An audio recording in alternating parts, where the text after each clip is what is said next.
Hi, thanks for watching Bible Mountain. This is the second in a series of lessons on the third letter of John. In the first lesson, I talked about why. Why is the third letter of John in the Bible? Why should you and I study and learn the third letter of John? In this lesson, I'm going to talk about the biblical context. Then in the third and fourth lessons, I'll talk about the historical and geographical context. The context is important in order to understand how 3 John fits into the rest of the Bible. In the fifth lesson, I'll start going through the third letter of John verse by verse. Verse 1 tells us about the author and recipient. The authorship is important because it affects how we understand the letter and how the letter fits in the rest of the Bible.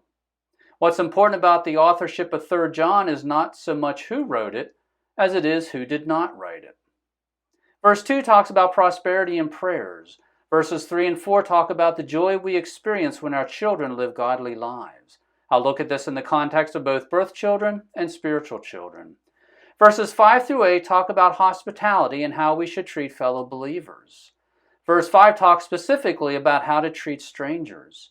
Verse 6 talks about doing things in a manner worthy of God. There's a lesson in that for us. Likewise, there's a lesson for us in verse 8 about being fellow workers with the gospel. That's important for people who support missionaries, but who don't go out and do missionary work themselves. Verses 9 and 10 talk about bad hospitality, and we'll see an example of what we should not do. In verse 11, there's a command to imitate good and not evil.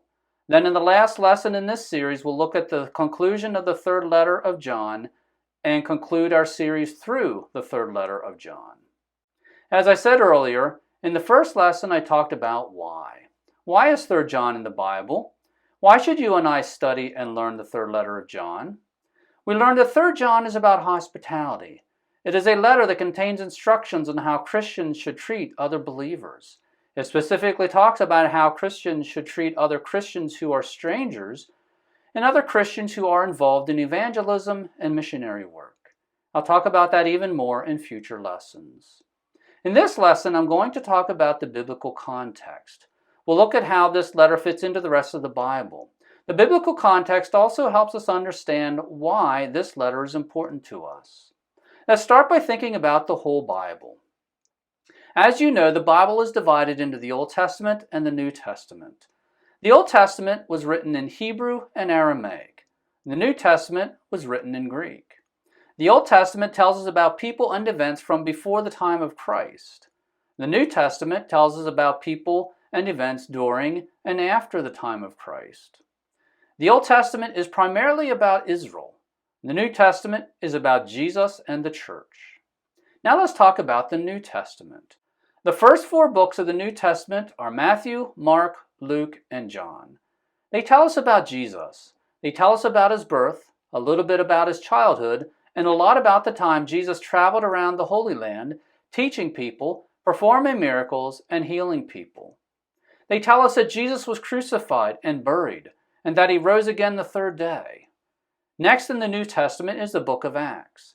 The book of Acts tells us what the apostles of Jesus did after Jesus ascended back to heaven.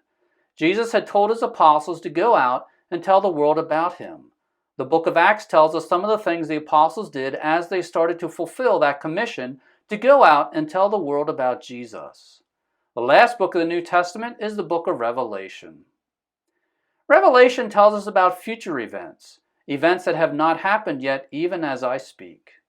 In between Acts and Revelation are various letters that were written by church leaders to other individuals or churches. These letters contain doctrine. They also contain instructions about how we should live our lives and conduct ourselves as people and as followers of Jesus. 13 of those letters were written by Paul. The other 8 were written by various men. One of those letters is the third letter of John. This is the letter we're looking at in this series of lessons. 3 John is the third from last book of the Bible. What we learn from this is we should learn and study the third letter of John because it is part of this group of letters that was written to Christians and the church, telling us how to live as Christians in the church age. All of us who are followers of Jesus need to know what this letter tells us about how we should treat our fellow believers so that we live as Jesus wants us to live.